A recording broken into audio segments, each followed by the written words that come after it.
An 86-year-old man brushed against a motorcycle, and for that he was slapped to the ground while a crowd stood silent. No one stepped in. No one cared. But 15 minutes later, the sky thundered and a Black Hawk helicopter landed outside the bar. What followed was a revenge. It was a lesson the entire town would never forget. If you believe true heroes don't need medals to shine, hit like, comment honor below, and subscribe, because this story proves respect is earned, not asked for. The morning air on Oakridge Boulevard had that brittle crispness that came with the tail end of winter, where the breath hung just long enough to remind you of time slipping past. Frank Miller, 86 years old, adjusted the collar of his faded olive army jacket and stepped carefully out of Jackson's Corner Market, a small paper bag tucked neatly beneath his arm. Inside, a loaf of rye bread, a pack of cough drops, and a postcard with a photo of Mount Rainier. He intended to send it to his grandson, Captain Logan Miller, currently stationed overseas with a Special Operations Unit. Frank's steps were slow, deliberate, guided more by habit than strength.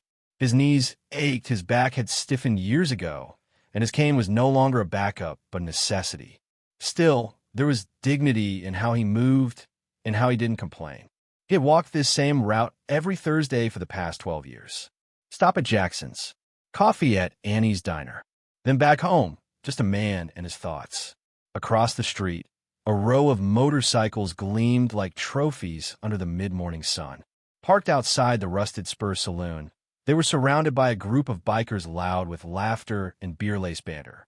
They were already deep into the day's mischief, leaning on chrome machines and snapping open cans from their saddlebags. Frank didn't look their way. He'd seen louder sounds in quieter places, on the edges of war, in the deserts of Iraq and the jungles of Nam.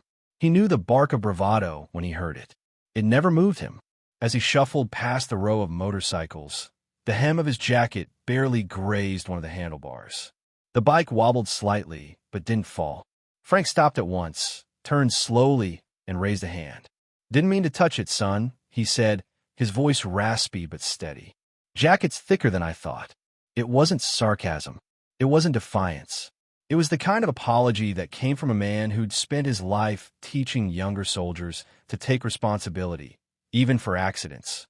But from the group, one man stepped forward, tall, broad-shouldered, with mirrored sunglasses and a half-smoked cigarette wedged between his lips. His name was Chad Riker, though Frank didn't know that yet. And Chad wasn't in the mood to let anything slide. "Watch where you're going, old man," Chad sneered. And before Frank could respond, the back of Chad's hand swung hard and fast. The crack echoed off the brick wall of the saloon. Frank's cane clattered to the sidewalk as he fell, one knee twisting under him. The paper bag tore. The rye bread rolled into the gutter, the postcard fluttering after it. He didn't cry out, just winced, more in embarrassment than in pain, and began to gather what little he could from the ground. No one moved.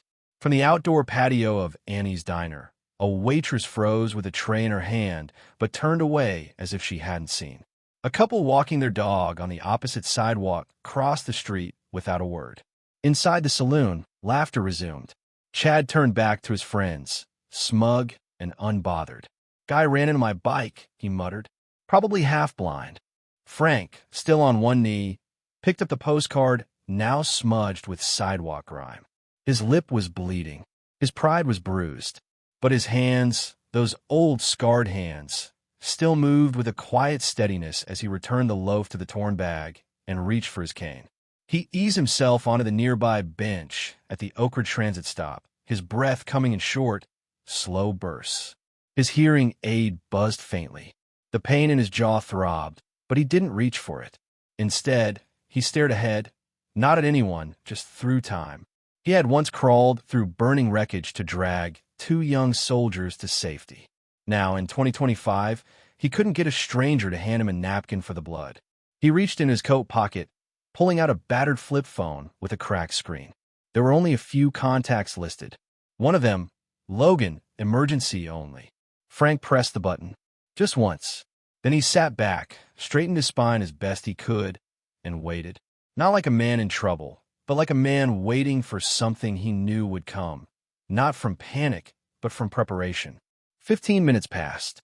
Frank Miller hadn't moved from the bench at the Oakridge transit stop. His cane rested against his leg. The torn paper bag sat beside him. He looked like any other forgotten senior, trying to catch his breath on a winter morning. But there was something in the way he sat, shoulders back, chin slightly lifted, that didn't belong to a man defeated. It belonged to a soldier waiting for orders. Down the street, a few of the diners at Annie's Diner began to murmur. There was a low, rhythmic sound coming from beyond the hills, too deep to be traffic. A faint vibration moved up through the pavement, rattling silverware on outdoor tables and making the windows hum in their frames. Inside the Rusted Spur Saloon, someone stood and squinted out the window. "What's that?" a voice mumbled. "That ain't no truck," said the bartender, stepping outside, napkins still slung over his shoulder. And it wasn't. From the sky, coming low and fast over the tree line, the silhouette of a Black Hawk helicopter cut through the clouds like a blade through paper. The sun caught its frame, sending a glint over the tops of buildings as the aircraft tilted toward the empty lot behind Veterans Memorial Park Field. The roar was deafening now. Dogs barked. Cars pulled over. Shoppers froze in place. The chopper descended with precision, kicking up dust and whipping the tree branches. Within seconds of touchdown, a matte black SUV screeched up from the other direction, stopping just outside the saloon. All four doors opened simultaneously. 12 soldiers in tactical gear stepped out. Not one of them shouted. No guns were raised. No one barked commands. But their presence hit like a wave. They moved with the kind of efficiency that needed no introduction. From the helicopter, one final figure emerged, broad-shouldered, steady, and unmistakably in charge. Captain Logan Miller, U.S. Army Special Operations, walked across the field like a storm held just barely in check. No sunglasses, no smirk, just control. He spotted Frank instantly. The old man remained seated, but his eyes softened. Logan slowed his pace as he approached, and when he reached the bench, he didn't salute. He didn't stand on ceremony. He knelt. "Grandpa," he said quietly, one hand brushing the dried blood from Frank's cheek. "I got here as fast as I could." Frank didn't speak. He didn't need to. The sound around them had changed. No more engines. No laughter. Only silence. Near the entrance of the saloon, Chad Riker still leaned against his motorcycle, arms crossed. He turned slowly, frown tightening into confusion as he took in the formation of soldiers and the insignia on Logan's uniform. U.S. Army Special Operations, Commanding Officer. A flicker of doubt crossed his face. Then realization. Then fear. Captain Miller rose from his kneel, his eyes never leaving Chad. He didn't flinch, didn't blink. He took one step forward. His voice wasn't loud, but it cut across the block like a blade. "Which one of you struck my grandfather?" The other bikers shifted uncomfortably. No one answered. Chad cleared his throat, arms rising in a half shrug.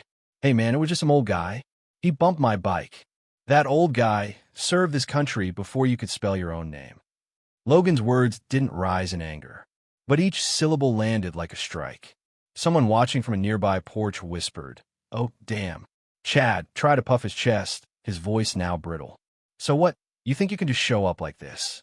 Flash some badges, scare people?" "I didn't come to scare anyone," Logan said, his tone level and deliberate. "I came because my grandfather bled on a sidewalk while cowards laughed." He lifted a single hand and pointed behind him. One of his men nodded and spoke into a shoulder radio. Exactly 2 minutes later, a Lincoln County police cruiser pulled up. No sirens, no lights, just stillness. Logan turned to the officers, then pointed at Chad Riker. They didn't ask questions. Didn't need to. The cuffs went on with practiced ease. Chad didn't resist.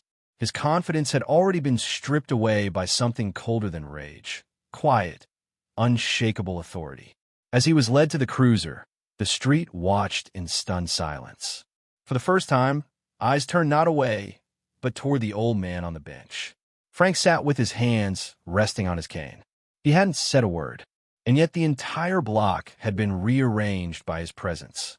The cruiser disappeared down Oakridge Boulevard, leaving behind a strange hush that clung to the storefronts like early morning fog. The bikers had scattered. The regulars at the Rusted Spur Saloon ducked back inside, pretending to find sudden interest in old beer menus and baseball on the muted TV. But the silence didn't end. It shifted. It pressed. It accused. Frank Miller remained seated at the Oakridge transit stop, unmoved, hands folded over the top of his cane. His face was unreadable. Not triumphant, not bitter, just tired. Tired of being seen too late. Captain Logan Miller crouched again beside him. "You okay?" he asked softly.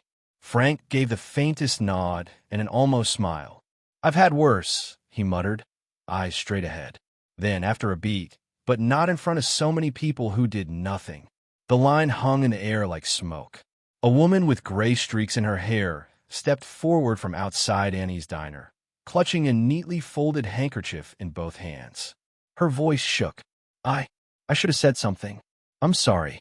Frank looked at her, not with anger, but with the weight of someone who'd long stopped expecting better.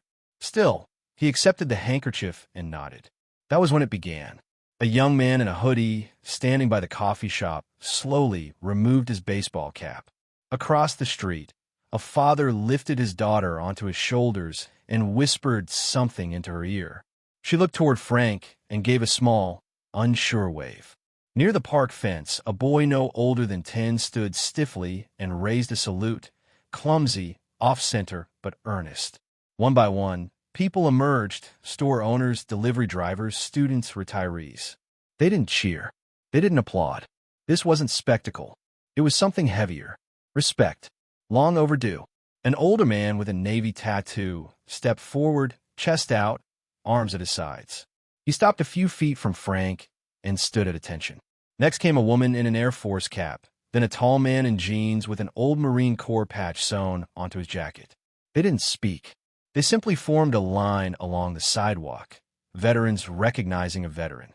Logan stepped back and let it happen. His team didn't move either. They stood at ease, watching silently. They knew this moment wasn't about them. It was for a man who never asked for thanks, but had finally earned it, in public, not just in memory. By evening, someone had posted cell phone footage of the entire encounter. The slap, the fall, the silence, the arrival of the Black Hawk, and the arrest. No music, no edits, no hashtags. Just raw moments. And it spread like wildfire. The video was titled simply, "Respect the Elder." Franklin Miller. Quiet strength. By midnight, it had crossed into local news stations. By morning, it was on national broadcasts. Anchors repeated his name with reverence. Sergeant Franklin Miller, U.S. Army retired. Not just the man who was slapped, but the man who stood back up. Old photos surfaced. Articles were unearthed. 3 tours, 2 Bronze Stars, 1 Purple Heart, and until yesterday, invisible.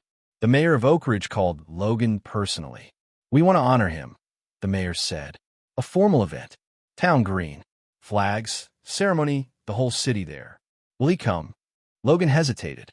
"Only if it's for him, not for cameras, not for headlines. If he feels it's real, he'll come." Within days, the small town of Oakridge changed. The Freedom Circle Plaza was transformed. Folding chairs lined the green. Bunting hung from lampposts. A middle school choir rehearsed the national anthem 3 times a day. Hardware stores donated flags. Bakers sent over trays of cookies shaped like stars. On the day of the event, Frank arrived in a wheelchair. Not because he couldn't walk, but because someone finally offered to push him. He accepted. When he reached the stage, the entire crowd stood. No one instructed them to. No one needed to. It wasn't out of habit. It was out of recognition. Because sometimes dignity doesn't raise its voice.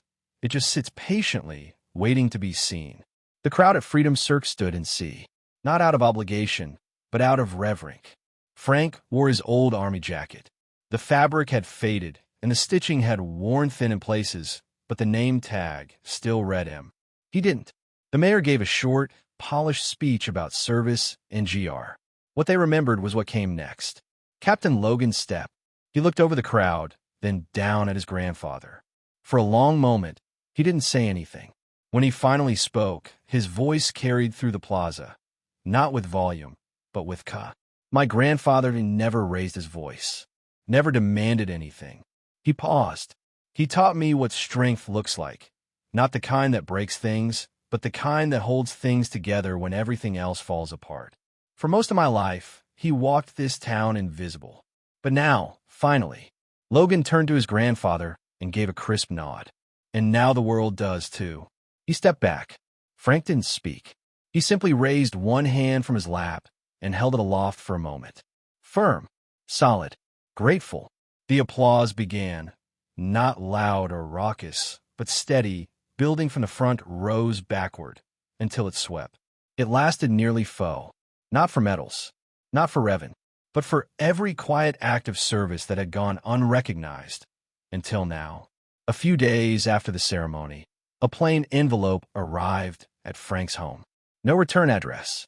The handwriting on the front was uneven, as though written by a hand unfamiliar with peace. Inside was a single folded piece of paper. 6 words. If you'll meet me, I'll listen. It was from Chad Riker, the man who had struck him. Frank could have ignored it. Most people would have. But something in the messiness of the ink, the way the paper was creased and smudged, reminded him of someone he once knew, a broken man from his unit, angry at the world, but not beyond saving. He called his grandson. Set it up, he said.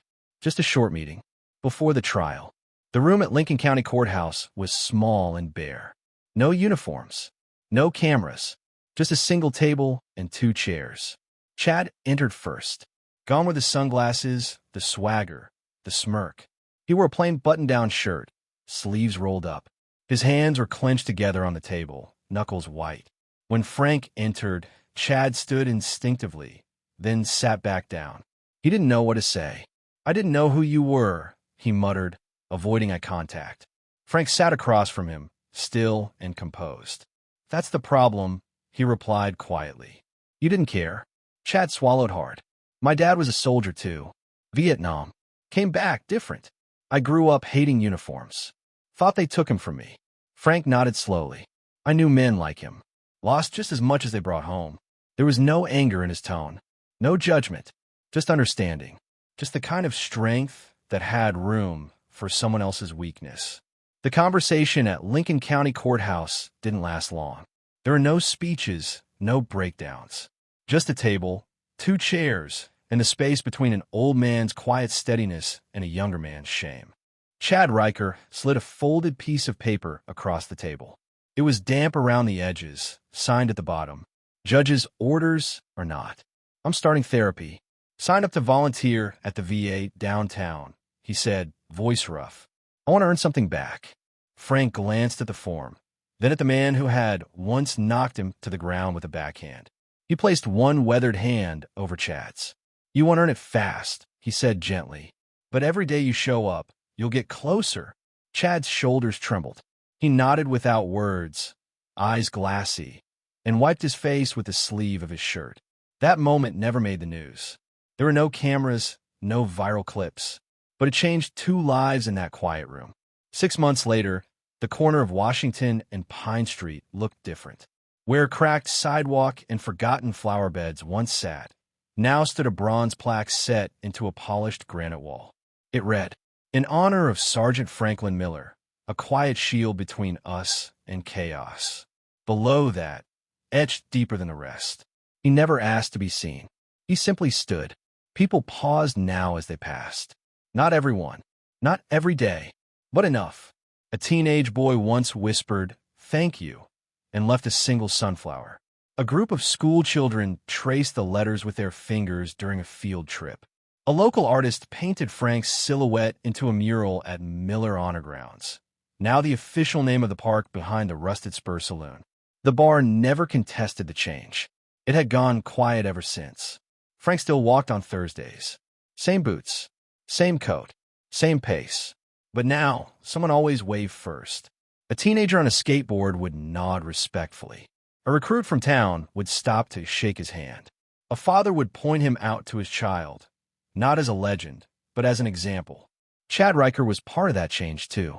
He started small, driving veterans to and from the VA hospital twice a week, carrying groceries for the elderly. helping frail men into diner booths at Annie's Diner. He wore no uniform, but his actions began to fit like one. Sometimes he and Frank would cross paths. They never made a show of it. Just a simple nod, quiet acknowledgement. Two men walking in the same direction from different sides of the same road. Captain Logan Miller returned to town only once after the ceremony. He and Frank sat together on the same bench where it all began. They didn't speak much. They didn't need to. Logan watched the trees sway above the park, then turned to his grandfather. "You taught them something, Grandpa. You changed this place." Frank smiled faintly and looked out across the square. "Maybe," he said. "Or maybe they just remembered what mattered." That night, as wind rolled over Oakridge Boulevard, someone walking alone past the plaza swore they could hear it again. That low hum, distant but strong, like the memory of helicopter blades cutting through silence. And if they stood still long enough, they might have felt it too. The moment of town finally stood still, because one man refused to fall alone. Strength isn't in loud words or viral moments, but in respect, humility, and doing what's right when no one's watching. Too often, we scroll past dignity and silence those who walk so we could run. Don't let pride or apathy blind you. Look up, listen, stand up for the ones who once stood for all. The world doesn't need more noise. It needs more character. Let honor guide your actions, not ego. If this story moved you, let it move others too. Share it with someone who needs a reminder of what true respect looks like. Honor the quiet heroes in your life. Click like, leave a comment, and subscribe for more stories that restore dignity, one voice at a time.